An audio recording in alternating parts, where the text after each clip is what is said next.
Kalau ada pendakwah agama yang mereka sebut ulama, tapi memprovokasi, tapi membuat ujaran yang sangat menghinakan negara, kemudian menghinakan dasar negara, dan ada kegiatan terorisme, masa mau dibiarkan saja?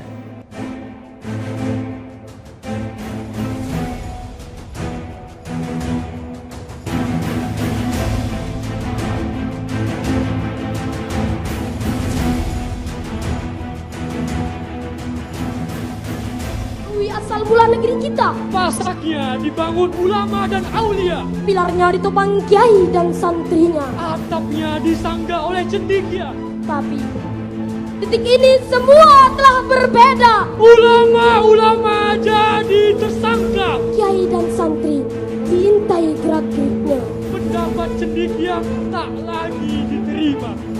Demikianlah Republik kebingungan. Kezaliman dianggap keadilan, kebatilan dianggap kebenaran, kekacauan dianggap kedamaian. Beginilah perilaku dan tingkah kita Ketika diajak memilih pemimpin seiman, kita malah berujar, yang penting makan, bukan iman. kalau orang pakai busana modis, kita berkomentar, Wih, mirip artis. Tapi kala seorang dai berdakwah ke pelosok, dengan sinis kita berbisik, jangan-jangan dia teroris. ketika ada yang menista Al-Quran, kita pada bilang, Udah, biarkan. Tapi ketika bendera tauhid dikibarkan, kita berseru, tangkap, penjarakan. saat anak band menyanyi tak karuan, ramai-ramai kita berseru, Ayo, mari saksikan. Namun, ketika berjuta umat menuntut keadilan, mengumandangkan takbir, kita lantang berseru, gagalkan dan bubarkan. Kita mencerca maling dengan penuh kedengkian. Kenapa bukan kita yang maling? Kita menolak pemusnahan dengan merancang pemusnahan. kita membenci pembuat dosa besar dengan cara setan yang melarangnya untuk insaf dan taubat. Cukup! Wahai Republik kebingungan! Mau sampai kapan kita digerogoti kerunyaman, namun kegalauan diperbudak persoalan. Masihkah kita bersukarela untuk diperbudak jajal keduniaan? Halo sahabat Indonesia, kita bertemu lagi dalam Opini Rudi. Sahabat Indonesia sudah melihat dengan cermat video yang kami tayangkan tadi. Miris saya. Ini anak-anak kecil ya, generasi yang masih piye gitu, generasi muda. Saya tidak tahu dari mana. Tapi kalau melihat tayangannya adalah dari Gontor TV, kemungkinan besar ini adalah anak-anak pesantren dari Pondok Pesantren Gontor. Entah yang di mana, entah yang di pusat di Ponorogo atau mungkin di tempat lain, saya tidak tahu. Yang jelas saya sangat miris lihat narasi yang dibawakan oleh anak-anak kroco-kroco piye-piye ini. Pertanyaannya bukan mereka yang saya kecam gitu. Tapi yang saya kecam adalah siapa yang membrainwash anak-anak kecil ini. Ini kan disesatkan pemikirannya. Katanya sekarang banyak ulama jadikan tersangka. Ulama yang mana jadi tersangka?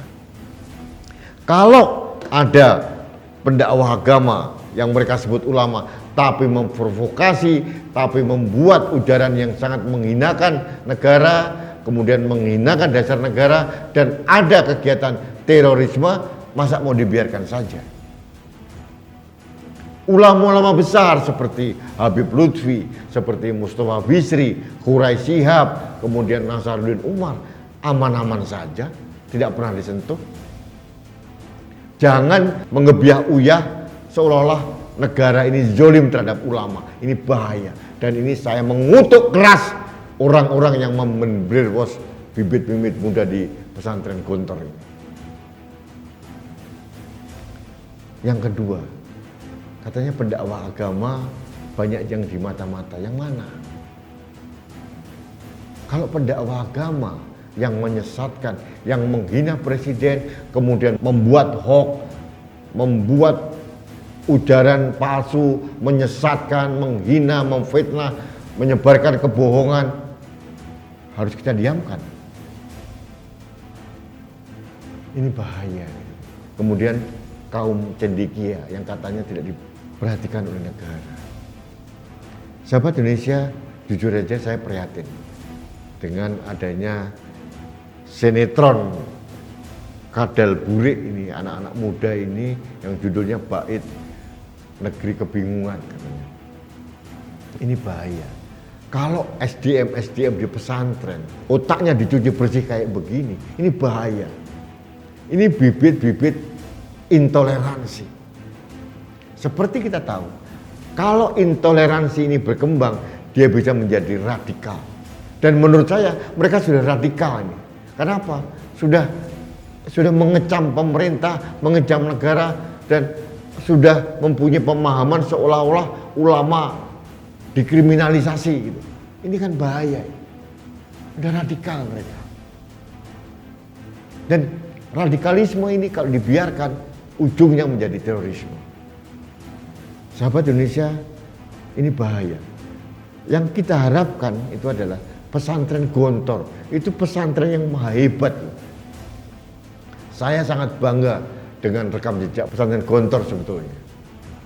Di sana dulu dikatakan adalah kawah Candra di Muko, SDM yang sangat Islami yang luar biasa. Setiap hari berbahasa Inggris, kemudian diajarkan pengetahuan umum. Tapi kok sekarang begini ya? Saya tidak pernah mendengar radikalisme lahir dari pesantren Gontor gitu.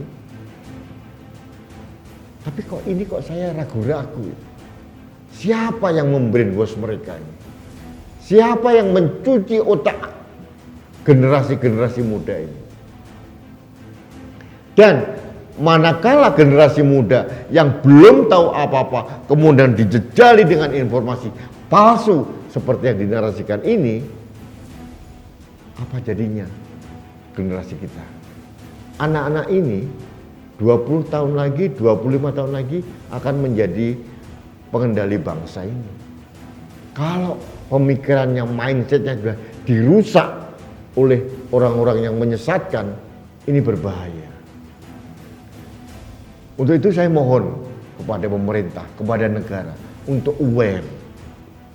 Jangan kita biarkan generasi muda kita disesatkan oleh kelompok-kelompok penyesat.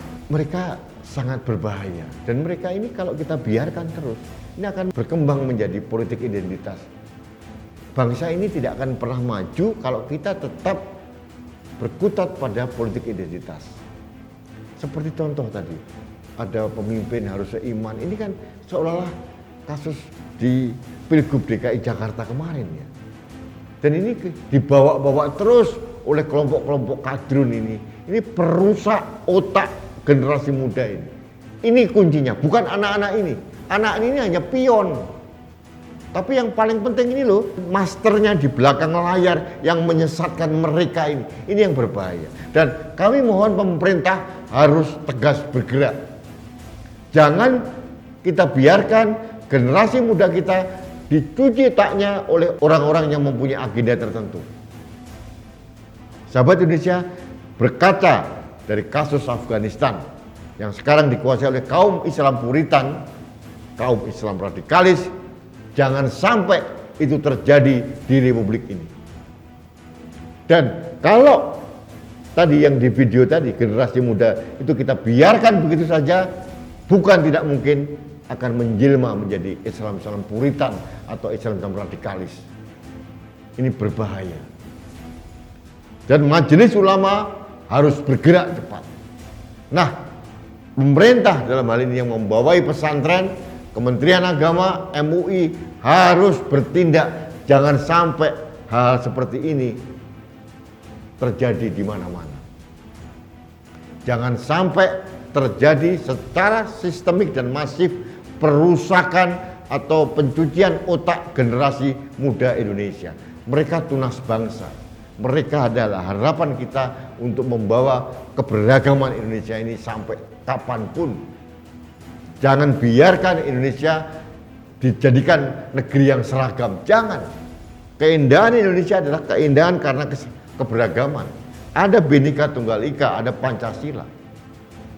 Ini adalah keniscayaan sejarah yang harus kita jaga sampai kapanpun. Dan generasi muda seperti ini jangan disesatkan. Please, negara harus bertindak. Kementerian Agama, MUI harus bertindak. Jangan diam saja. Baik, sahabat Indonesia, demikian opini saya terkait dengan video yang disiarkan oleh Gontor TV tadi. Mudah-mudahan ini tidak terjadi di tempat lain. Dan yang paling penting harus ada tindakan tegas segera dari negara dan kemudian juga dari Majelis Ulama Indonesia untuk menyelamatkan generasi muda. Jangan disesatkan oleh orang-orang yang mempunyai kepentingan politik tertentu. Itu intent saya. Terima kasih. Tetap saya mengajak Anda menjalani protokol kesehatan, salah satunya memakai masker. Masker saya melindungi Anda, masker Anda melindungi saya, dan masker kita melindungi Indonesia. Salam satu Indonesia, salam budaya Nusantara, salam toleransi, salam sehat Indonesia. Saya Rudi S. Kamri.